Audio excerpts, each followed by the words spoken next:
Black and Joe Corley back at ringside. You see Bill McDonald and Frank Knight, and here is a knockdown with a spinning swing kick. Lands right on the side of the head with the back of the leg more than the foot.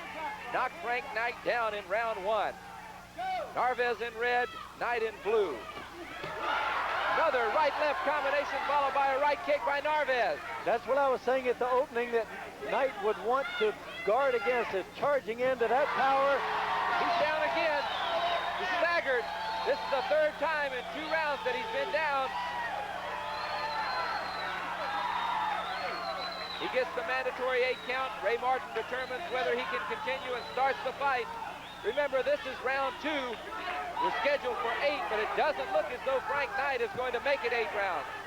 He's trying to get it back together. I don't know if he's been in this kind of trouble before. I know he's not been against this kind of fighter before. Because of those 3 kicks that he missed, Frank Knight only got 5 kicks in that first round. 6 points were taken away from him. I've got him losing his fight now by a score of 10-2 at the end of the first round, and he's not doing that well. 10-2 is what I have Narvaez. That's a wide margin, 10-2. 6 points subtracted for that foul. Not kicking, but 5 times. The minimum kicking requirement is 8. That right hand landed. Narvaez doesn't seem to be shaken by it.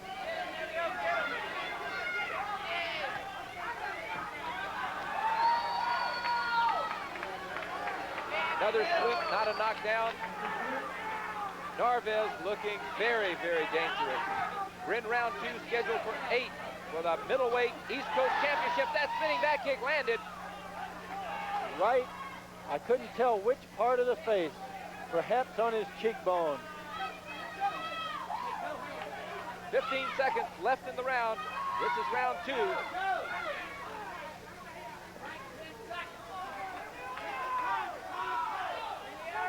Closing out, round number 2. There's the bell, and we'll be right back with round 3 after this. In round number 2, Frank Knight only kicked 2 times because of the staggering knockdown. That means he'll get a score of 0 for that round. This is round 3. Narvaez had 11 kicks in each of the first 2 rounds himself. Joe, we've seen fights where the fight was stopped after a kicker. A fighter didn't get his kicks in 2 rounds. What's the ruling on this? In a title fight or any fight of more than 7 rounds, if a fighter doesn't get his kicks in 3 rounds, he's disqualified. He walked right into that side kick. It's ruled as a slip, not a knockdown. He walked right into that Narvaez side kick.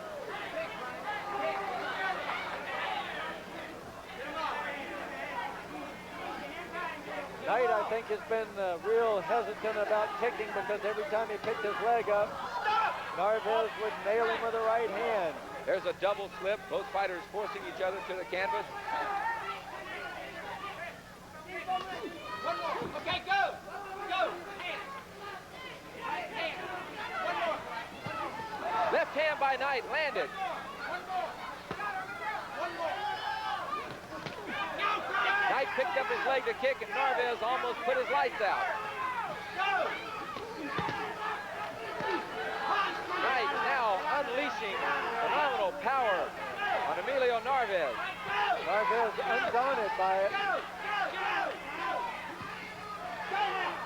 Narvaez is just trying to tee off on his head with the right hand when he comes charging in. Knight starts too far away, tries to close the distance. The first thing that gets into punching range is his head. Narvaez is meeting it with the right hand. You see the time remaining on the corner of your screen. This is round 3 action. We're scheduled for 8. These fighters are fighting for the East Coast Middleweight Championship.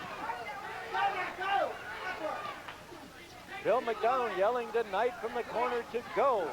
And there's a spinning back fist with 7 seconds in the round. It's a knockdown. He's up. Closes out this round. We'll be back with round 4 after this. Only 7 seconds remaining in the round when a spinning back fist by Emilio Narvaez sent Frank Knight down to the canvas. Again, he's been knocked down every round in this fight. You see the power of that spinning back fist, and we're now in round number 4. Emilio Narvaez in red, Frank Knight in blue. Knight's got serious problems in this fight. If he doesn't knock Narvaez out, he's got no chance. The points that he's lost from his kicks, not counting the points that he's behind, just make it impossible for him to come back out. Got Narvaez leading 30 to 10 at the end of 3 rounds. Just that right hand landed.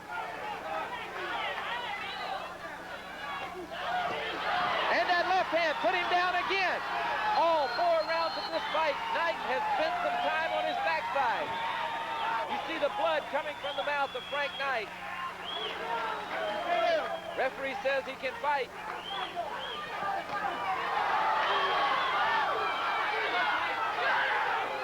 Narvaez putting the touches on Frank Knight here in the 4th round. Stop! Step back. Continue. Narvaez almost in trouble for catching his foot on the rope. Referee Ray Martin separated the fighters when that happened. Frank Knight, remember, in the 1st and 2nd round, did not kick enough time. If that happens in 1 more round, that will lose this fight. That back kick got his air. Knight is not breathing yet. The front kick. Narvaez now putting the touches, and the fight is over. A TKO in round number 4. The winner, Emilio Narvaez, the East Coast middleweight champion. Paul Vizio, U.S. super lightweight champion, and Eddie Andahar congratulating Emilio Narvaez. This is the end of the fight. The air was taken from Frank Knight with a front kick after the back kick, and he is not defending himself. Look at that kick. Knight was just not able to get it back together after the body shots. Just not able to get it back together. Let's get an official time from Tony Mann. 1 minute, 35 seconds of the 4th round. Winner by a knockout, and the East Coast middleweight champion, Emilio Narvaez. Emilio Narvaez. There's your winner, Emilio Narvaez. We'll be right back with an interview with Emilio right after this. Devastating punches, devastating kicks by Emilio Narvaez, one of the toughest middleweights around. You've been out of action for a while, but that's a tremendous win for you. What did you feel about Frank Knight? You never looked worried at all. Well, they told me at the beginning I was training this. They told me, well, this guy's a tank. It's going to be after you. So I said, all right. So I trained with my trainers here. Jab, take my shots. So that's what I did. So I picked my shots. Emilio Narvaez has always had that power in his right hand, but it's never been demonstrated quite as well as tonight as he walked into those right hands. Do you feel like your right hand is more powerful than it was when you fought Jean-Yves Theriault? Well, in a way it is, because now I have more time. I'm settled at what I want to do. I work. I've trained at nighttime before. I was like kind of lost for a while. So. Well, let me ask your trainer, Eddie Andahar, when do you think he'll be ready for a shot at the world title?